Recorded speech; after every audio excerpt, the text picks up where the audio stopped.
తంబలపల్లి నియోజకవర్గంలో బి కొత్తకోట పెద్దతిప్ప సముద్రం మండలంలోని జనసేన తిరుపతి ఎమ్మెల్యే ఆరణి శ్రీనివాస్ సుడిగాలి పర్యటన చేశారు. ఈ సందర్భంగా మాజీ సీఎం జగన్ తిరుపతి మాజీ ఎమ్మెల్యే భూమన కరుణాకర్ రెడ్డి తనేడు భూమన అభినయ్ రెడ్డి పైన ఫైర్ అయ్యారు. ఏపీని అధోగతి పాలు చేసిన వైఎస్ జగన్ కు ప్రజలు ప్రతిపక్ష హోదా కూడా లేని విధంగా తీర్పిచ్చారని అన్నారు.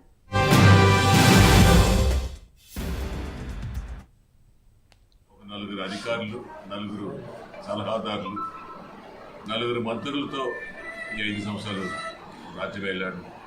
అసలు ప్రభుత్వం ఎలా ఉంటుంది, ఎమ్మెల్యేలతో ఎలా వెళ్ళగలది, ప్రజలతో ఎలా మమేకం అవ్వాలని తెలియని ఒక మూర్ఖత్వంగా ప్రవర్తించి ప్రజలను ఇబ్బంది పెట్టించి రాష్ట్రాన్ని అధోగతి పాలు చేసి అప్పులలో పూరకు చేసిన నాయకుడు జగన్మోహన్ రెడ్డి అనేసి తెలిసింది. ప్రజలందరూ కూడా గుర్తించారు.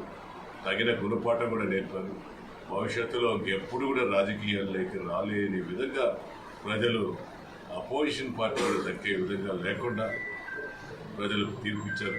దానికి ముఖ్య కారకులు జనసేన అధినేత పవన్ కళ్యాణ్ గారు, మన చంద్రబాబు గారు అనేసి ఈ సందర్భంగా తెలియజేసుకుంటూ ఈరోజు జనసేన అభిమానులు తంబళ్లపల్లి నియోజకవర్గంలో అయితే కాదు, ప్రతి 175 నియోజకవర్గాల్లో కూడా జనసేన పార్టీ వీర మహిళలు, జన సైనికులు పక్కాగా తయారయ్యారు.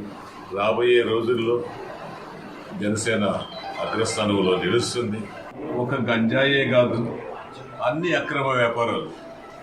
గంజాయి అయితే పుణ్యక్షేత్రంలో తిరుపతిలో కూడా విచ్చలవిడిగా కరుణాకర్ రెడ్డి ఎమ్మెల్యే వాళ్ళ కొడుకు తనయుడు అభినయ్ రెడ్డి డిప్యూటీ మేయర్గా అధికారం చేపట్టినప్పటి నుంచి కూడా రాష్ట్ర వ్యాప్తంగా గంజాయి జరుగుతూ ఉంటే తిరుపతిలో పుణ్యక్షేత్రంలో కూడా గంజాయి వ్యాపారాలు